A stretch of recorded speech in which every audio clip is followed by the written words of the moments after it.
ایک تحریک چل رہی ہے وہ اسرائیل اور امریکہ کی مصنوعات کا بائیکاٹ کرنے، یہ بھی کچھ غیرت مند مسلمان ایسی تحریک چلا رہے ہیں اور سنا ہے کہ اس کا کچھ اثر بھی ہو رہا ہے۔ اس میں ایک بات مجھ سے بار بار پوچھی جاتی ہے، وہ یہ ہے کہ یہاں پر جو فرینچائز ہیں جیسے میک ڈونلڈ ہے یا کے ایف سی ہے یا اس قسم کے جو کمپنیاں ہیں جن کے کھانے جن کی غذائیں وغیرہ بکتی ہیں، اس کے جو مالک ہیں وہ مسلمان ہیں، پاکستانی ہیں۔ البتہ چونکہ فرنچائز کا انہوں نے معاہدہ کر رکھا ہے، لہذا 5% یا 10% آمدنی کا حصہ وہ ان کمپنیوں کو جاتا ہے۔ تو اگر ان کا بائیکاٹ کیا جائے گا تو خود ان مسلمانوں کو نقصان پہنچے گا جو کہ فرنچائز لیے بیٹھے ہیں۔ تو میں اس کے جواب میں ایک بات عرض کرتا ہوں، وہ یہ کہ یہ مسئلہ فتوے کا نہیں ہے، یہ ایمانی غیرت کا مسئلہ ہے، غیرت ایمانی کا مسئلہ ہے۔ کسی مسلمان، کسی غیرت مند مسلمان کو یہ گوارا نہیں ہونا چاہیے کہ اس کی آمدنی کا 1 پیسہ بھی کسی ایسے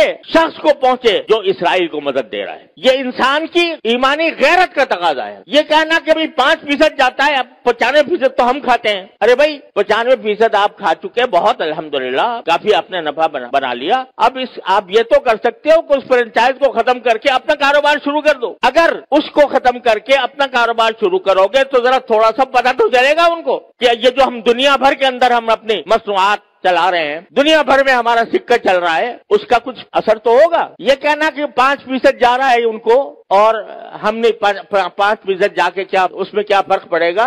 آپ ذرا یہ سوچو کہ اگر کوئی میری آمدنی کا 50% نہیں 1% کسی ایسے شخص کو پہنچ رہا ہو جو میرے باپ کے قتل کی سازش کر رہا ہے، گوارا کرو گے کہ میری آمدنی کا 1% ایسے شخص کو دیا جا رہا ہے جو میرے باپ کے قتل کی سازش کر رہا ہے یا میرے قتل کی سازش کر رہا ہے؟ تو یہاں اس کو 1% اور 2% اور 5% سے ناپو گے۔ لوگ فتوے کی بات کرتے ہیں، یہ فتوے کا مسئلہ نہیں ہے، یہ ایک غیرت ایمانی کا مسئلہ ہے، اور اس غیرت ایمانی کے تحت یہ میں سمجھتا ہوں کہ کسی غیرت مند مسلمان کو اس کا اقدام نہیں کرنا چاہیے۔ لہذا یہ بھی اس کوشش کا ایک حصہ ہے۔ اور اس وقت یوں سمجھو کہ میں تو یہ سمجھتا ہوں کہ ایک لحاظ سے پوری امت مسلمہ حالت جنگ میں ہے، پوری امت مسلمہ حالت جنگ میں ہے، کیونکہ یہ حملہ صرف فلسطینیوں پر نہیں ہو رہا، معال کار اس کا اثر پورے عالم اسلام پر پڑنے والا ہے، لہذا حالت جنگ میں ہے۔ جب اس حالت جنگ میں ہے تو جو لوگ کہ عالم اسلام کے خلاف یہ سازش کر رہے ہیں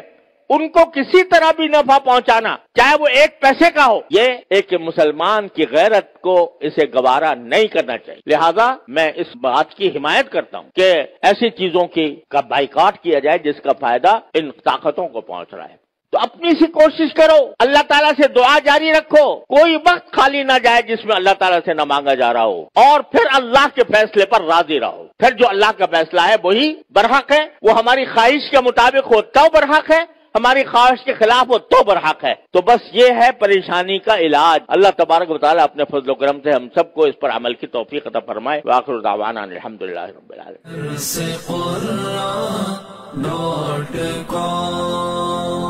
www